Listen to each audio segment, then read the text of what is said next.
আসসালামু আলাইকুম। সুস্বাদু সন্ধান চ্যানেলে আপনাদের স্বাগতম। আজকে দেখাবো ঘরে থাকা উপকরণ দিয়ে একটি মজার নাস্তা রেসিপি। এজন্য লাগবে আমার কিছু পাউরুটি, আর পাউরুটির ব্রাউন কালার অংশটা আমি কেটে বাদ দিয়ে সেই মাঝখানের সাদা অংশটা সুন্দরভাবে ছোট ছোট করে কেটে নেব। এভাবে সব পাউরুটি আমি কেটে নেব। কাঁটা চামচের সাহায্যে কিছু সেদ্ধ আলু আমি ভালোভাবে ম্যাশ করে নেব, যাতে এর মধ্যে কোনো রকম দানা না থাকে। ভালোভাবে ম্যাশ করে নিতে হবে।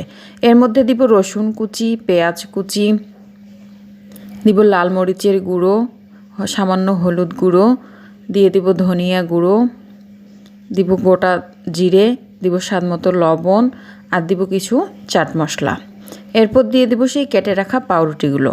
এখন সবগুলো ভালোভাবে মেখে একটি ডো তৈরি করে নেব। একদম ভালোভাবে মেখে সুন্দর একটি ডো তৈরি করে নিতে হবে। এরপর রেস্টে রেখে দিব 10 মিনিটের জন্য। আর অন্যদিকে একটি বাটিতে নিয়ে নিব কিছু কর্নফ্লাওয়ার, আর সামান্য পানি দিয়ে সেই কর্নফ্লাওয়ারটাকে ভালোভাবে একটা সুন্দর পাতলা ডো তৈরি করে নেব। ফিরে এলাম 10 মিনিট পর। এখন এই ডোটার উপরে দিয়ে দিব কিছু কালো জিরে। এরপর ভালোভাবে মেখে নেব। হাতের উপরে দিয়ে দিব সামান্য কিছু সাদা তেল। এরপর সুন্দরভাবে সেই একটু লেচি কেটে নিয়ে একটু নাস্তার শেপ দিয়ে তৈরি করে নেব। তো আপনারা আপনাদের পছন্দ মতো তৈরি করতে পারেন। এভাবে করে আমি সবগুলো তৈরি করে নেব। তো সেই নাস্তার একটা করে নিয়ে সেই কর্নফ্লাওয়ারের মিশ্রণে আমি ভালোভাবে মিশিয়ে নেব। তারপর দিয়ে দেব সেই ব্যাডগ্রামে। এরপর সুন্দরভাবে কোল্ড করে নেব।